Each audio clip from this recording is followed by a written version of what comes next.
ఎట్లా తెలుసుకోవాలి? అది తెలుసుకునేకి ఒకే ఒక్క మెథడ్ ఉన్నది.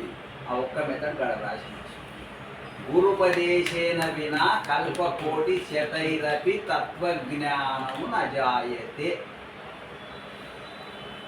గురుపదేశం తప్ప నువ్వు ఏ మార్గంలో కల్పకోటి శతైకృతం కొన్ని కోట్ల కొలది కల్పాలకైనా నీకు అది లేకపోతే ఆ పరమాత్మ విషయం నీకు తెలియదు అని సనాతనంలో చేసి పెట్టి ఇప్పుడు వీడేంది రొట్టె కోసమో బట్ట కోసమో మతం మారిపోతే అందులో పోతే బాగుంటుంది, నాకు ఇళ్ళ పోతే బాగుండదు, నీకు ఎంత పోయినా బాగుంటుంది.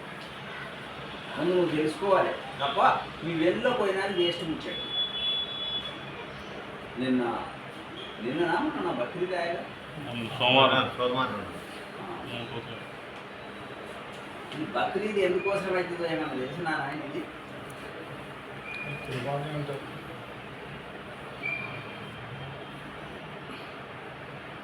ఆయన కొడుకుకి ఏదో ఇబ్బంది వస్తే ఆయన మొక్కున్నాడు. ఏమైనా మొక్కున్నాడు? ఇది తగ్గిపోతే నేను నీకు అర్పణ చేస్తాను అంటే ఈయన నేను బలి ఇస్తాను మొక్కు. ఆ ప్రాబ్లం అయిపోయింది. ఇప్పుడు కొడుకుని బలి ఇవ్వాలి. కొడుకుని బలి ఇవ్వాలంటే ఎవరికైనా మనసు లేదు. ఎట్లా ఇవ్వాలి అనుకుంటే దేవుడు కళ్ళలోకి వచ్చి చెప్తున్నాడు, పోతే నువ్వేం చెప్పు, దీని బదులు గొర్రెపోతులు ఇచ్చేయకు సరిపోతాను. ఇంకా సరే అని తెల్లారి గొర్రెపోతులు ఇచ్చి గాడికి సరిపోయిందని చెప్తుండ్రాలు. ఇట్లా దేవుడు ఇట్లా చెప్పిట్టాడా అన్నది డౌట్. దేవుడు అట్లా చెప్పిట్టాడా? దాన్ని నీ కొడుకుని ఏం చెప్పి తిని అంటే ఇది ఎక్కడ ఏ శాస్త్రాల్లో ఎక్కడ లేని విషయం. ఇలా ఒక అభూత కల్పన నడుస్తున్నది. ఖురాన్లో మొట్టమొదట 6000 అయ్యతులు ఉండేవి. 6000 అయ్యతుల్లో నుంచి ఇవి అంత కరెక్ట్ లేవేమో అని తర్వాత వచ్చినటువంటి వాళ్ళు ఇందులోంచి కొన్ని తీసేద్దామని అప్లోడ్ తీసేసి 2000 తీసేసారు. 4000 4000లో తర్వాత మళ్ళీ వచ్చినటువంటి జనరేషన్ 1400 సంవత్సరాల నుంచి మార్పు జరుగుతున్నది. మళ్ళీ వచ్చిన జనరేషన్ ఏం చేసింది, ఇంకా కొన్ని తీసేద్దామని చెప్పి మళ్ళీ 2000 తీసేది. ఇప్పుడు 8000 అంటే 2000 అయితే లేవు. మరి అది ఖురాన్ పరమాత్మదే అయితే పరమాత్మ దాంట్లోకి వెళ్ళి ఒక్క వర్డ్ అన్న నువ్వు తీయనికే వీలుంటుందా? నీవేమో నేను తీయనికే భగవద్గీత నీకు తీయాలకెళ్ళి భార్య నువ్వు తీస్తావేమో. డైరెక్ట్గా చెప్పింది భగవద్గీత. శ్రీకృష్ణుడు డైరెక్ట్ ఒక శరీరం ధరించి చెప్పాడు. జీసస్ డైరెక్ట్ కాదు, ఇదే కాపీ చేసేదండి. జీసస్ డైరెక్ట్ కాదు. జీసస్ ఎట్లా అంటే ఆయన చెప్పిండు ఒక మాట. జీసస్ పుట్టింది ఇజ్రాయెల్లో, కానీ చిన్న ఉన్నప్పుడు ఆయన బాల్యం అంతా అక్కడ గడవలే, లేడీగా ఆయన మళ్ళీ 30 సంవత్సరంలో ఆడికి వచ్చింది. మరి ఈ మధ్య కాలంలో ఎక్కడ పోయిందని అడిగినా. 30 ఏళ్ళకి వచ్చిండు కదా, వచ్చి 3 సంవత్సరాలే ఉన్నాడు ఇజ్రాయెల్లో. 3 ఏళ్ళ తర్వాత మళ్ళీ ఆయన కనిపించలే. సిలువ చేసిన తర్వాత పునరుత్థానం అందులో చూస్తే మళ్ళీ కనిపి ఎక్కడ పోయిండు ఆయన అంటే ఏమో చెప్పలేదండి. బాల్యంలో అంటే 7-8 ఇయర్స్ ఉన్నప్పుడు భారతదేశానికి వచ్చింటాను. వచ్చి భారతదేశంలో ఉన్న సాంప్రదాయాలన్నీ తెలుసుకొని అదే ఇంత గొప్పగా ఉన్నాయి, ఇది కదా దేవుని యొక్క విధానం అని మన మహర్షులందరినీ కలిసి తెలుసుకొని మళ్ళీ ఆయన యూదుల దేశం ఇజ్రాయెల్కి వెళ్ళిపోయి అక్కడ దీన్ని ప్రచారం చేద్దామని ప్రారంభించినప్పుడు నేను దేవుని కుమారుడినే అన్నాడు ఆయన. అసలు ఆయన సిలువ ఎందుకు వేసిన అంటే ఇక్కడ కారణం. అప్పుడున్న యూదుల రాజేసి అదే నువ్వు దేవుని కుమారుడు అని అనకు, అట్లా అంటే నేను సిలువ వేస్తాను, నువ్వు పనిష్మెంట్ ఇస్తామంటే నేను దేవుని కుమారుడిని కానని ఎట్లా అంట. ఇప్పుడు నీవు ఉన్నావు, నీవెవరి కొడుకు అంటే ఏం చెప్తున్నా? బాలయ్య కొడుకుని కాదు. బాలయ్య ఎవరిని కొడుకు? మల్లయ్య కొడుకు కాదు. మల్లయ్య ఎవరిని కొడుకు? ఎల్లయ్య కొడుకు కాదు. ఇట్లా పోను ఎవడు మిగులుతాడు? ఎవడో ఒకడు మిగులుతాడా? మీకు లాస్ట్ ఆ ఒక్కడు పరమాత్మ. ఆ ఒక్కడు పరమాత్మ అయినప్పుడు ఇప్పుడు వీడు ఎవరి కొడుకు అంటే ఏం చెప్పాలి? వీడు పరమాత్మ. నేను దేవుని కొడుకు నానా వద్దా? ఇప్పుడు నిన్న అడిగితే నీవేమన్నారే? ఇదే అనాలా వేరే అనాలా? ఇది అన్న. ఒకవేళ ఇది కాకుండా నేను దేవుని కొడుకును కాదు, నేను మైబూస్వాళ్ళ కొడుకును అన్నా అని అంటున్నాడు. వాడు అదే అన్నాడు. భారతదేశంలో ఉన్నటువంటి జ్ఞానాన్ని తెలుసుకున్నాడు కనుక వీడు వినటం లేదు అని చెప్పి, నువ్వు కనుక ఇట్లా వినకపోతే నేను సిలువ ఎక్కి, అప్పుడు ఆ రోజుల్లో అది పెద్ద పనిష్మెంట్ అన్నమాట. సిలువ ఎక్కిస్తామంటే నేను అబద్ధం ఆడను, నేను దేవుని కొడుకునే అని అన్నందుకు ఆయనను పనిష్మెంట్ ఇచ్చాడు. సరే ఆ దేవుని కొడుకా కాదా అట్లా ఉంచుదాం. మనం ఎవరు, మన సంగతి ఏమి, మన సంగతి ఏమి. ఇప్పుడు మీ అమ్మ ఎవరు అంటే మా అమ్మ పేరు బాలమ్మ, వాళ్ళ అమ్మ ఎవరు ఇంకొక ఆమె ఇంకో మరి పోతా పోతా పోతా లాస్ట్కి ఎవరో ఒకరే మిగులుతారు. ఆ ఒక్కరే ఎవరు? ఆ ఒక్కరే శక్తి స్వరూపుడు. ఆమెనే నీకు అర్థం కానికే చెప్తున్నాడు, ఒరిజినల్ ఏం కాదు, పార్వతి అనుకో, శక్తి స్వరూపం. ఇప్పుడు నీకెవరు అమ్మలగన్న అమ్మ, ముగ్గురమ్మల మూలపుటమ్మ అని మనం కనరా? దయాంబురాశివి గదమ్మ, చాలా పెద్దమ్మ సర్వ అని దాని గురించి రాసుకుంటాం. నిజానికి ఆ అమ్మ ఎవరు అంటే ఆ అమ్మ ఒక రూపంతో ఉన్నటువంటిది కాదు, శక్తి స్వరూపిణి. అది సత్తు. సత్తు అంటే ఉన్నది, చిత్తేమో అయ్యగారు, సత్తేమో అమ్మవారు. వారి యొక్క సంతానం నీవు. అంటే ఇప్పుడు నీకు నీ మూల పురుషులు ఎవడంటే అమ్మవారు, స్వామివారు, నా తల్లిదండ్రులు అని ఎవడని చెప్తాడు. అందుకు నాకు ఎక్కడ ఆలోచన చేస్తుంది వాళ్ళు చేయటం లేదు. సో ధర్మము అనేటటువంటి దాని దగ్గరికి వస్తే అందరికీ ఒకే పద్ధతిలో ఉన్నది. నేను ప్రార్థన చేస్తాను, నేను నమాజ్ చేస్తాను, నేను పూజ చేస్తా కాదు, ఒకే ఒక మెథడ్. ఎట్లా తిననీకి ఎట్లయితే ఒక మెథడ్ ఉందో, లోడింగ్కు అన్లోడింగ్ ఒక పద్ధతి ఎట్లుందో, పరమాత్మను తెలుసుకునేకి ఒకే ఒక పద్ధతి ఉన్నది. ఆ ఒక్క పద్ధతి నీ శరీరంలో అతి ముఖ్యమైనది ఏది అంటే గాలి. ఇక దాంతోనే పట్టుకోవాలి. ఏం పట్టుకోవాలి?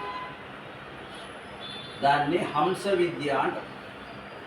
హంస విద్యామృతే లోకే నాస్తి కించిత్వ సాధనం. హంస విద్య తప్ప ఈ లోకంలో నిన్ను తరింపజేసేది మరొకటి లేదు.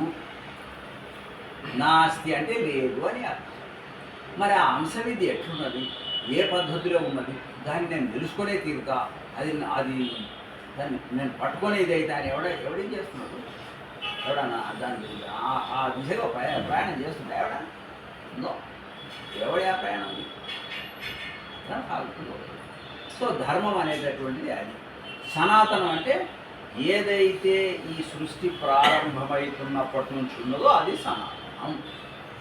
ఇక మిగతా అన్నీ వచ్చినప్పుడు ఆ కాలంలో కృతయుగంలో మతాలు లేవు, త్రేతాయుగంలో మతాలు లేవు, కానీ వృత్తులు స్టార్ట్ అయ్యాయి.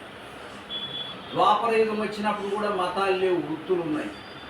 కలియుగం స్టార్ట్ అయిపోయినాక 2000 సంవత్సరాలకు ముందు నుంచి మతాలు అనేటటువంటి చిన్న చిన్నగా ప్రారంభమై 180 శిష్టాల్లో ఇప్పుడు అనేకంగా చూస్తే ఒక 3 మతాలే పెద్ద ఎత్తున ఉన్నాయి. బౌద్ధం కూడా అంత లేదు. Islamic, Christian, Hindu. అయితే ఈ మూడిట్లో ఒకదానికి పడనంత వైవిధ్యం లేదా? నాదే గొప్ప అంటే నాదే గొప్ప అనే చెప్తారు. ఎవరికి వాళ్ళు అట్లా అనుకుంటున్నారు. సో ధర్మం అనేటటువంటి ఎప్పుడైతే తెలుస్తుందో ఇట్లా అనుకోవడం అనేటటువంటి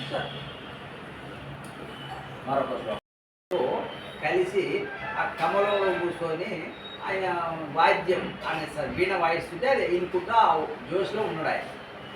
ఈ నలుగురు వయసు చూసి అనుకుంటారు వీడే ఇది ఉన్నతం ఉన్నాడు, వీడు మనకేం బోధిస్తాడు దాడిగా, వీడి లాభం లేదు అని చెప్పి సత్యలోకం నుంచి మరలేసేసి సాగా వైకుంఠానికి ఈ నలుగురు వైకుంఠానికి పోతే ఆ సమయంలో శ్రీ మహావిష్ణువు శేషతల్పం మీద పనుకొని ఉన్నాడు, లక్ష్మీదేవి పాదాలు ఒప్పుకున్నాడు. ఆ సీన్ చూసింది ఇంకా మూత దాటం లేదు. అది అందుకెళ్ళి సరే బియ్యం పోలిస్తారు రా మనకు. ఇంకా వాళ్ళమన్న దూరం కూర్చున్నారు. అయితే వీళ్ళు ఒకటే బెడ్ మీద కూర్చొని కాళ్ళు వస్తున్నారు ఆమె. సో వీళ్ళు మనకేం బోధిస్తారు రా వేస్ట్ దండుగా.